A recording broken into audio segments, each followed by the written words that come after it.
News पंच में आगे बढ़ेंगे। न्यूज पंच में आगे बढ़ते हुए बात कर लेते हैं अब उत्तर प्रदेश के अयोध्या की, जहां एक ऐसी सीट है जिसकी चर्चा इस समय जोरों पर है। दिल्ली में एक तरफ 70 सीटों पर विधानसभा चुनावों पर मतदान जारी है, वहीं उत्तर प्रदेश की एक ऐसी सीट है जिस पर आज उपचुनाव हो रहा है। यह है मिल्कीपुर सीट, जिस पर इस समय वोटिंग जारी है।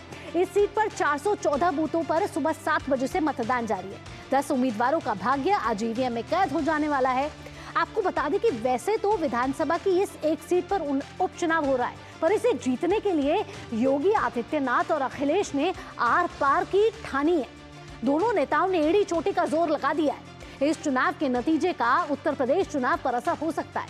साल 2027 में उत्तर प्रदेश में होने हैं विधानसभा चुनाव, और उससे पहले मिल्कीपुर सीट एक अहम सीट है, क्योंकि ये सीट प्रतिष्ठा की सीट बन गई है।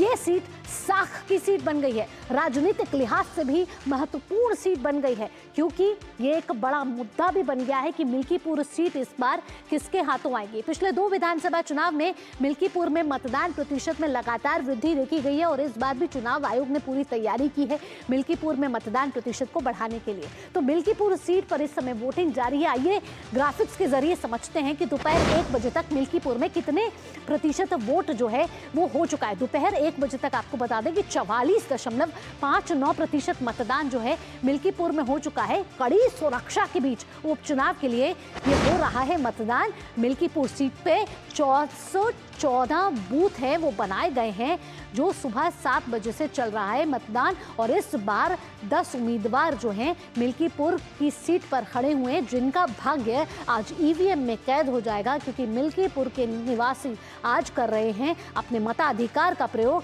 लगभग आपको बता दें 3,70,000 मतदाता हैं जो आज अपने मताधिकार का प्रयोग कर रहे हैं। उपचुनाव में 10 उम्मीदवार इस बार चुनावी मैदान में है, जिनके बीच दिख रही है कड़ी टक्कर, लेकिन महामुकाबला जो है वो सपा और बीजेपी के बीच में है, जिसमें दिख रही है साख की लड़ाई, आर पार की लड़ाई, नाक की लड़ाई। जी हाँ, बीएसपी ने उपचुनाव लड़ने से कर दिया था इनकार, यानी कि बीएसपी इस मिल्कीपुर की सीट से है बाहर। सांसद अवधेश प्रसाद के इस्तीफे के बाद खाली हुई थी ये सीट, यानी कि मिल्कीपुर सीट एक बेहद ही महत्वपूर्ण सीट है, बेहद ही चर्चित सीट रही है। आइए अपने संवाददाता का रुख करेंगे। आशुतोष जुड़ चुके हैं हमारे साथ, सीधा उनसे जानकारी ले लेते हैं। आशुतोष, उत्तर प्रदेश की बात की जाए तो कुल मिला के 403 विधानसभा सीटें हैं। उत्तर प्रदेश देश का सबसे बड़ा राज्य है, सबसे ज्यादा सीटें यहीं से आती हैं, 80 लोकसभा सीटें आती हैं, वहीं 403 विधानसभा सीटें आती हैं। लेकिन आज एक सीट मिल्कीपुर पर उपचुनाव हो रहा है। सुरक्षित ये सीट है, लेकिन मिल्कीपुर सीट इतनी महत्वपूर्ण क्यों हो जाती है? क्यों ये साख की लड़ाई बनी हुई है? 2027 से पहले कहा जा रहा है मिल्कीपुर सेमीफाइनल मैच है। हाँ ना, अगर हम कहें तो उत्तर प्रदेश की मिल्कीपुर की विधानसभा यह सीट कहीं ना कहीं जो है उत्तर प्रदेश की वर्तमान सत्तारूढ़ सरकार के लिए नाक का सवाल है, तो कहीं न कहीं साख का सवाल जो है यहाँ के प्रतिपक्ष के लिए भी है, समाजवादी पार्टी के लिए। अगर इसकी थोड़ी सी हम हिस्ट्री में जाएं, थोड़ा सा बैकग्राउंड में जाएं, तो जिस तरीके से लोकसभा के चुनाव हुए थे, उन लोकसभा के चुनाव के दौरान जिस तरह से अभूतपूर्व समर्थन खासतौर पर अयोध्या में भारतीय जनता पार्टी को मिलना चाहिए था, या भारतीय जनता पार्टी उसकी उम्मीद कर रही थी, उसमें जो है उसको मात खानी पड़ी थी। और अयोध्या की सीट उस स्थिति में, जबकि भारतीय जनता पार्टी ने दावा किया कि उसने भगवान श्री राम के प्राण प्रतिष्ठा का मार्ग प्रशस्त किया था, 500 सालों के इतिहास को फिर से स्थापित करने में कहीं न कहीं सफलता मिली थी। यही कारण था कि अयोध्या की सीट जो है भारतीय जनता पार्टी अपनी सीट मान करके चल रहा था, लेकिन कहीं न कहीं भारतीय जनता पार्टी से चूक हुई और यह सीट समाजवादी पार्टी के खाते में गई।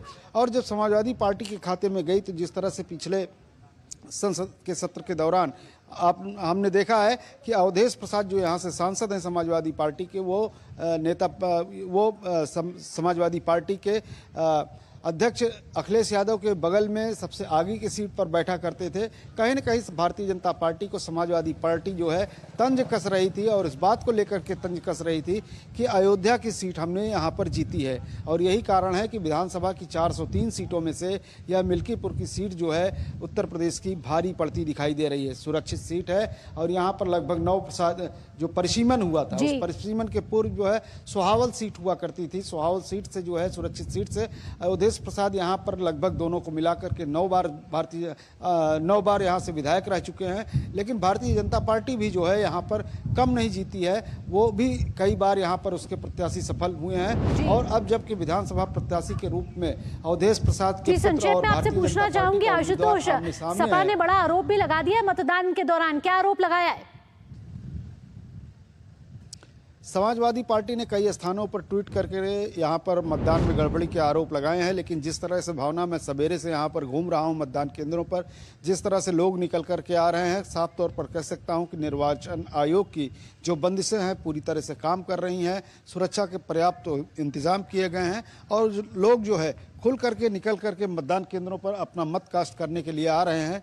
दोपहर का समय है, मतदान धीमा हुआ है, लेकिन जैसे जैसे दिन ढलेगा 7 बजे तक 5 बजे तक निश्चित रूप से मतदान का यह प्रतिशत बढ़ता ही जाएगा। और यह बढ़ा हुआ मतदान प्रतिशत किस पार्टी की झोली में जा रहा है यह समय बताएगा 8 तारीख को जब मतगणना होगी।